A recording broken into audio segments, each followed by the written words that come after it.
오늘 말씀 누가복음 15장 25절부터 32절 말씀 보겠습니다. 마다들은 밭에 있다가 돌아와 집에 가까이 왔을 때에 풍악과 춤추는 소리를 듣고 한 종을 불러 이 무슨 일인가 물은데 대답하되 당신의 동생이 돌아왔음에 당신의 아버지가 건강한 그를 다시 맞아들이게 됨으로 인하여 살찐 송아지를 잡았나이다 하니 그가 노하여 들어가고자 하지 아니하거늘 아버지가 나와서 권한대 아버지께 대답하여 이르되 내가 여러 해 아버지를 섬겨 명을 어김이 없거늘 내게는 염소 새끼라도 주어 나와 내 벗으로 즐기게 하신 일이 없더니 아버지의 살림을 창녀들과 함께 삼켜버린 이 아들이 돌아오매 이를 위하여 살찐 송아지를 잡으셨나이다. 아버지가 이르되 예 너는 항상 나와 함께 있으니 내 것이 다 내 것이로되 이 내 동생은 죽었다가 살았으며 내가 잃었다가 얻었기로 우리가 즐거워하고 기뻐하는 것이 마땅하다 하니라. 오늘 본문의 말씀은 우리가 많이 들어온 비유의 말씀, 돌아온 탕자라는 제목으로 들어온 말씀입니다. 돌아온 탕자 비유는 많이 들었을 것입니다. 이 비유를 간단하게 요약하자면 이렇습니다.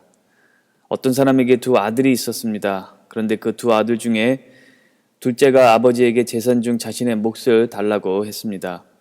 아버지는 그 몫을 주고 몫을 받은 아들은 얼마 지나지 않아 재물을 다 모아 먼 나라로 떠나게 됩니다. 먼 나라로 간 아들은 그곳에서 허랑방탕한 삶을 살게 되고 그래서 그 재산을 다 탕진하게 됩니다. 그렇게 모든 재산을 다 탕진한 나라에서 흉년이 크게 들었고 그래서 재산도 없는데 더 궁핍한 상황에 놓이게 되는 것입니다. 그래서 그 둘째 아들은 그 나라의 어떤 사람 집에 종으로 들어가게 되고 돼지 치는 일을 하게 됩니다. 일을 하면서도 배불리 먹지를 못해서 돼지가 먹는 쥐염 열매를 먹고자 하지만 그 열매를 먹도록 주는 사람도 없었습니다. 그만큼 배가 고프고 열악한 상황에 처한 것입니다. 그러자 스스로 생각을 하게 됩니다. 어차피 남의 집에서 종살이 하면서 밥도 못 얻어먹는데 그럴 바엔 아버지 집에서 종살이 하는 것이 더 낫지 않겠는가? 왜냐하면 최소한 아버지 집에서 일하는 종들은 양식이 풍족하기라도 하기 때문입니다. 그러면서 그 나라에 더 이상 있다가는 굶어 죽겠다 싶어서 아버지께 가기로 결심을 합니다. 아버지께 회개하고 종으로 받아달라고 하려고 집으로 향합니다. 그렇게 집으로 돌아가는데 멀리서 둘째 아들이 돌아오는 모습을 보고 아버지가 달려가 반겨주게 됩니다. 그때 아들이 아버지께 죄를 지었음을 고백하며 본인은 아들이라고 말할 수도 없다고 합니다. 그런데 아버지는 종들에게 가장 좋은 옷을 내어다가 그 돌아온 아들에게 입히게 합니다. 손가락에 가락지도 끼우고 발에 신을 신깁니다. 그리고 송아지를 잡아 잔치를 벌이며 말하기를 내 아들은 죽었다가 다시 살아났으며 내가 잃었다가 다시 얻었노라 라고 말을 합니다. 그렇게 즐겁게 잔치를 벌이고 있는데 두 아들 중에 맏아들이 밭에서 있다가 집에 돌아오게 되죠. 그리고 잔치를 벌이는 소리를 듣고 한 종을 불러 무슨 일인지 물어보게 됩니다. 그러자 그 종이 맏아들에게 자초지종을 말하게 되고 아버지가 둘째 아들이 온 것을 기념하여 잔치를 벌인 것을 알게 된 맏아들은 화가 나서 그 잔치에 참석하지 않으려고 합니다.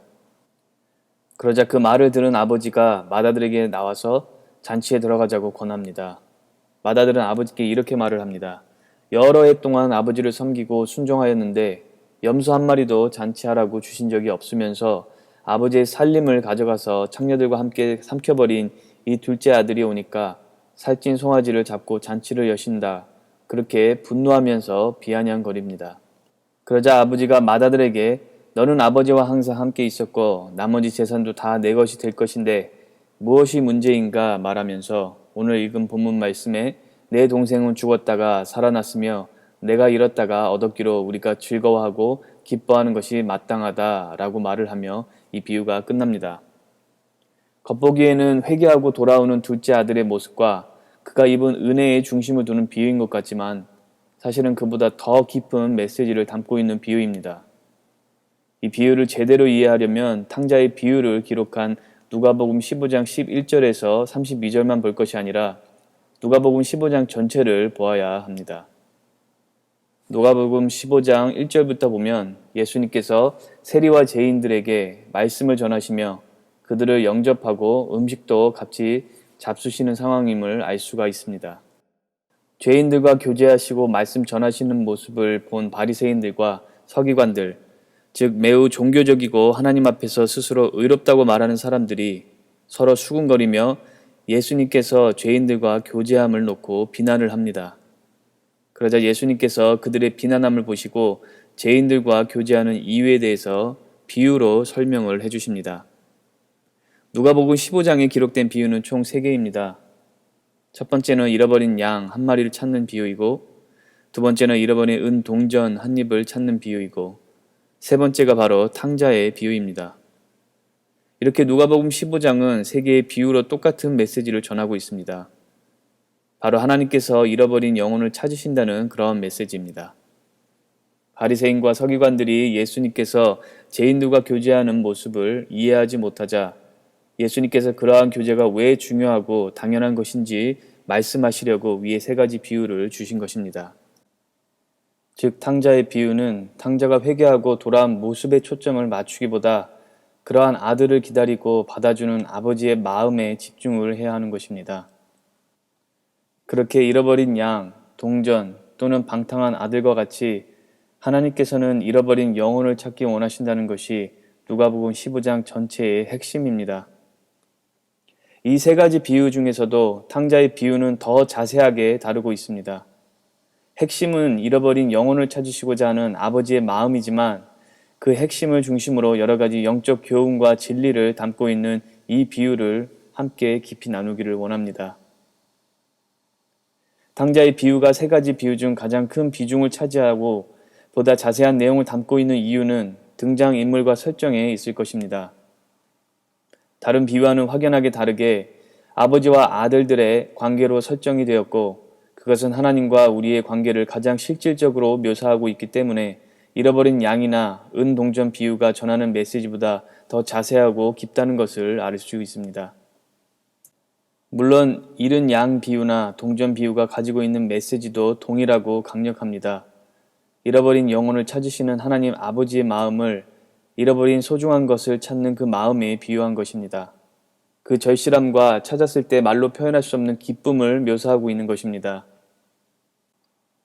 그러나 탕자의 비유는 단지 그 마음을 묘사하는 것을 넘어서서 실질적인 아버지와 아들의 관계라는 설정을 지니고 있기 때문에 더 자세히 살펴볼 필요가 있습니다. 그렇게 비유는 아버지와 그의 2 아들이 있었다는 내용으로 시작이 됩니다. 하나님은 우리의 아버지 되시고 우리는 그분의 자녀들입니다. 그것이 이 비유가 말하고자 하는 가장 첫 번째 진리입니다. 하나님 아버지는 단지 소중한 물건, 재산을 잃어버림에 슬퍼하시는 것이 아니라 자녀들을 잃어버림으로써 슬퍼하시고 그 영혼들을 기다리시는 것입니다. 15장 12절에 둘째 아들이 아버지에게 재산 중 자신의 몫을 달라고 요구를 합니다. 우리나라를 포함해서 대부분의 문화를 보면 부모가 자식에게 유산을 물려주는 시기는 부모의 나이가 많이 차서 죽을 나이가 가까울 때입니다. 죽은 후에 물려주는 경우가 대부분이고 미리 물려주더라도 노년의 나이가 충분히 차 있을 때 상속을 진행하기 마련입니다. 히브리 문화도 그랬습니다. 성경을 보면 대부분 상속은 개인의 죽음과 함께 이루어지는 절차였습니다. 아버지에게 직접 가서 자기 몫의 재산을 요구하는 것은 마치 멀쩡히 살아계신 아버지를 죽이는 것과 같습니다. 아들로서 해서는 안 될 짓이고 그 아비의 마음을 너무나 아프게 하는 것과 같습니다. 이것은 영적으로 무엇을 의미할까요? 우리가 하나님 아버지를 떠나는 시점을 볼 때 아버지를 우리 마음에서 제거하고 죽이는 것과 같다는 것입니다. 우리가 하나님을 떠나 방황하면 마치 터무니없이 자기 몫을 요구하며 아버지를 죽은 사람 취급하고 떠나는 아들과 같은 것이고 그 모습을 보는 하나님 아버지의 마음은 그만큼 아픈 것입니다. 하나님을 떠난다는 것은 꼭 교회를 떠나는 것만을 말하지는 않습니다. 교회를 나오던 나오지 않던 우리는 하나님 아버지를 얼마든지 떠날 수가 있습니다. 우리 마음이 하나님을 찾지 않고 기도하지 않고 하나님을 사랑하지 않고 말씀 보지 않고 예배하지 않고 산다면 결국 우리는 교회를 출석해도 하나님 아버지를 떠나 사는 것과 다를 게 없습니다. 복음을 듣고도 반응하지 않는 불신 또한 하나님 아버지를 떠난 아들과 같은 것입니다. 비유 속 아버지는 결국 재산을 나누어 줍니다. 그리고 그 재산을 가지고 아들은 다른 나라, 즉 아버지와 매우 먼 곳으로 떠납니다. 그리고 그 재산으로 방탕하게 삽니다. 처음에는 제법 행복했을 것입니다. 아버지에게로부터 가지고 온 돈이 많았기 때문에 어려울 것 없고 또 오히려 참 잘했다고 느꼈을 수도 있습니다. 영적으로도 마찬가지입니다. 하나님을 떠나면 하나님의 나라가 아닌 다른 나라, 즉 마귀가 통치하는 세상으로 나가는 것입니다. 그런데 막 하나님을 떠날 즈음에는 특별히 부족함이나 어려움을 못 느낍니다. 오히려 세상이 주는 쾌락과 재미에 빠져서 참 잘 떠나왔다고 느껴질 것입니다. 그리고 그렇게 영혼이 궁핍해져 가는지도 모르고 아버지에게 받은 은혜를 다 탕진하는 것입니다. 세상 쾌락과 친구가 되고 세상 철학을 나의 길잡이 삼으며 사는 것입니다. 하나님 아버지는 까맣게 잊어버리고 사는 영적 모습이 바로 탕자가 사는 모습 안에 있습니다. 그리고 그 둘째 아들이 재산을 다 탕진하고 그가 있던 곳에는 흉년이 들었습니다. 그 아들은 결국 그 나라의 어떤 누군가에게 종으로 들어가게 됩니다. 우리의 영도 하나님을 떠나 살면 결국 파산하는 시기가 옵니다. 그것은 육적으로 파산하는 것만을 말하지 않습니다. 영적인 파산을 하게 되는데 영적 굶주림이고 피폐함입니다. 그리고 그 영적인 굶주림이 결국 육적인 굶주림도 가져오게 됩니다. 아버지를 떠나서 사는 모습은 이렇게 비참한 모습입니다. 그 둘째 아들이 돈이 있을 때 함께했던 사람들은 온데간데 없습니다. 우리도 세상과 친구 되어도 결국 우리를 돌봐주지 않습니다. 우리가 어려울 때 돌봐주지 않고 우리가 굶주릴 때 나누어주지 않습니다. 그것이 세상이고 죄입니다. 우리가 아무리 죄의 즐거움에 집착하고 사랑해도 우리가 가진 것 없고 별 볼 일 없으면 우리를 배신하고 절대 우리를 챙겨주지 않습니다. 사탄은 우리에게 빼앗아가는 자이지 우리에게 주는 자가 아닙니다. 그리고 그렇게 우리가 하나님 아버지를 떠나 죄를 즐기며 살다가 파산을 맞이하면 결국 우리는 죄의 종노릇하며 사는 것입니다.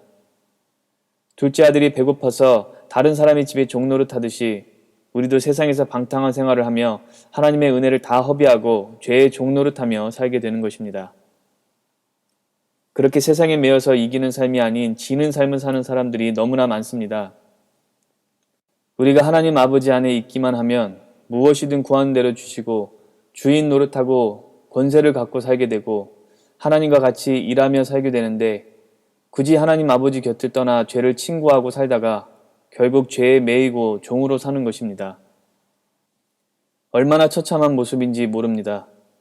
둘째 아들의 모습을 보면 히브리인들이 먹지도 않는 부정한 동물인 돼지를 섬겨야 하는 처지가 되고 일하면서도 늘 배가 고픕니다.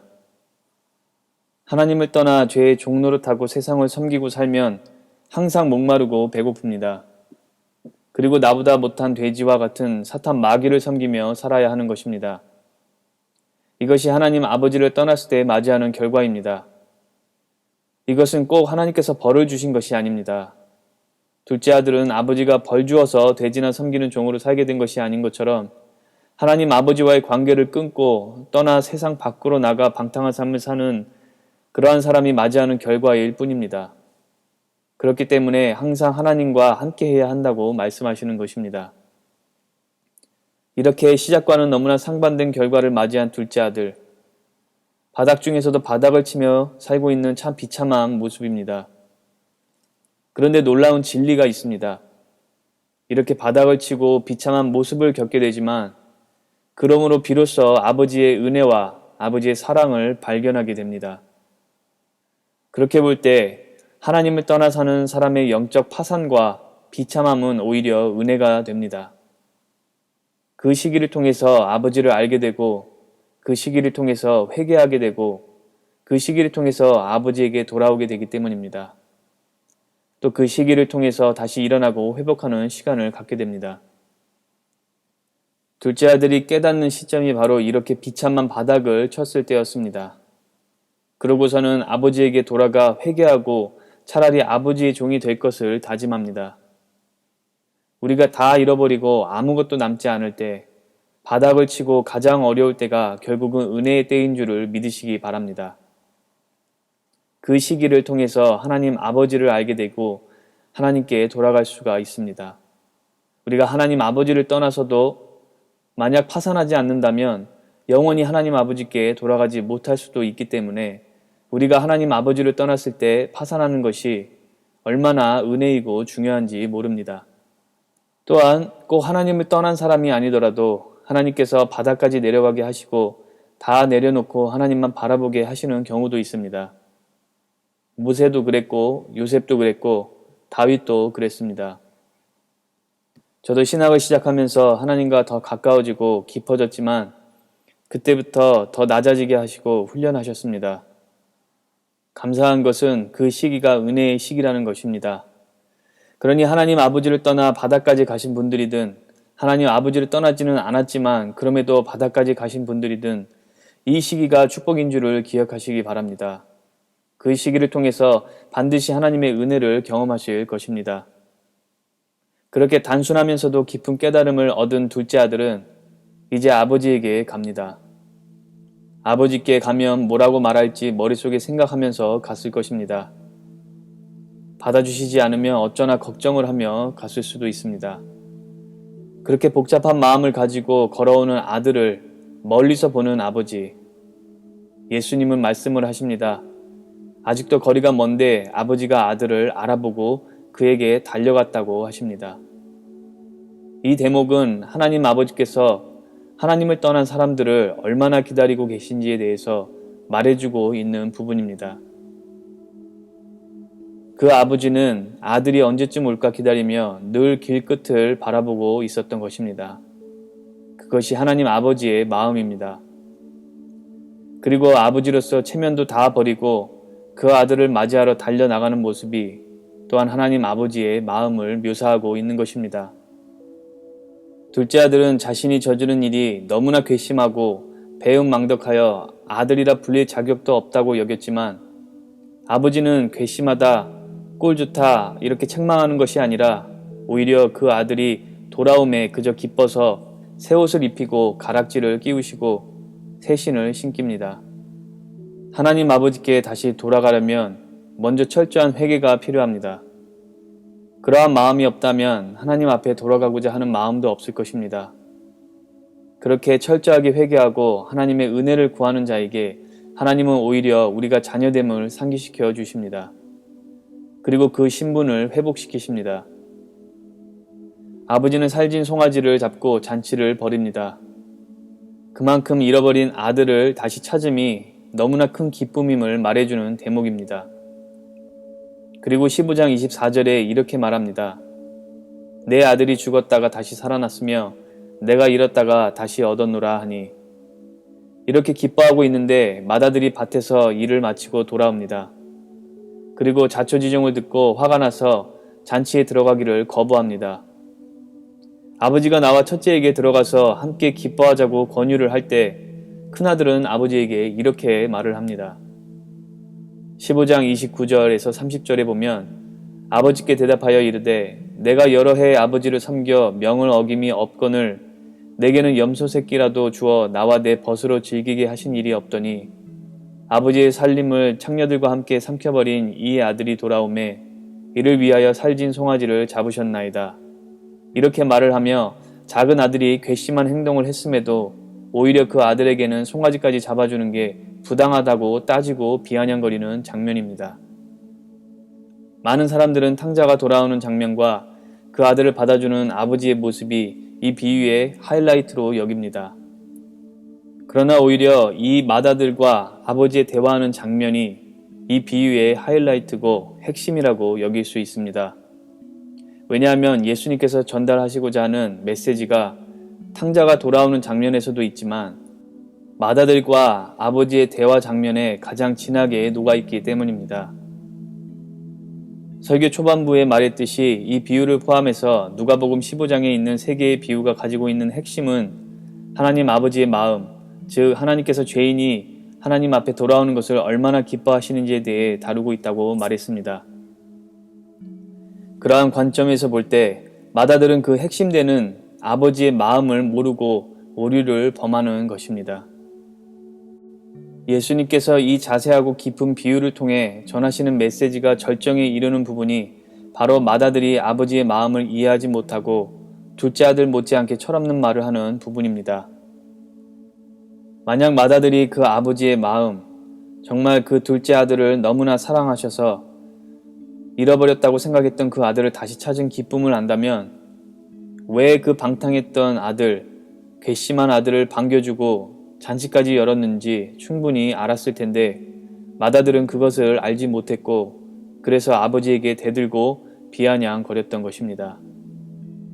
그리고 예수님은 이 마다들의 오류가 바로 바리새인과 서기관들이 저지르고 있는 오류인 것을 지적하는 것입니다.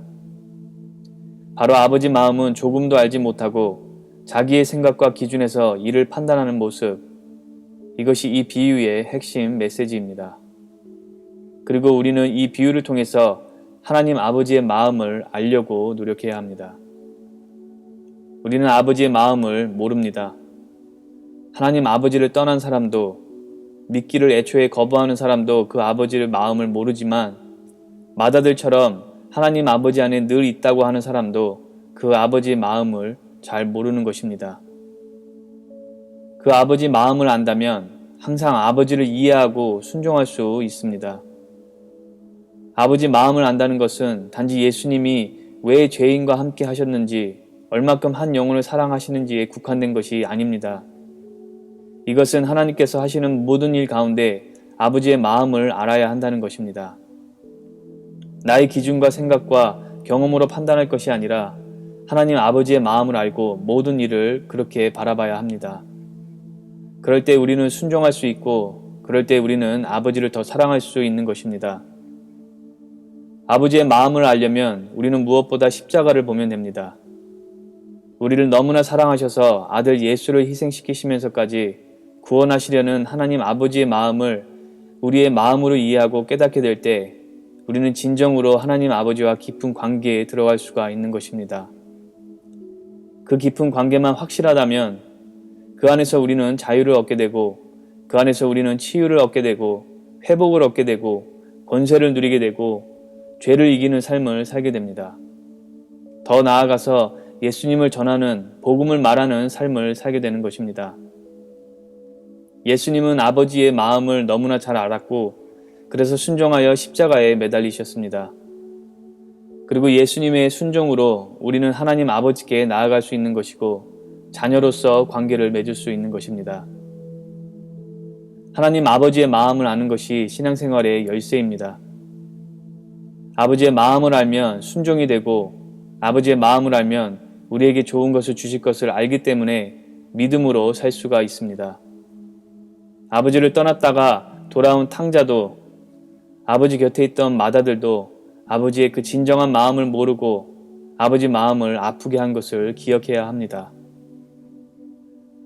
이 시간 다 같이 기도하실 때 하나님 아버지의 마음을 알고 이제 이 신앙생활, 영적인 생활에 변화가 있게 해달라고 또 하나님과 친밀해지고 깊은 교제가 있게 해달라고 다 같이 말씀을 기억하시면서 기도하시겠습니다.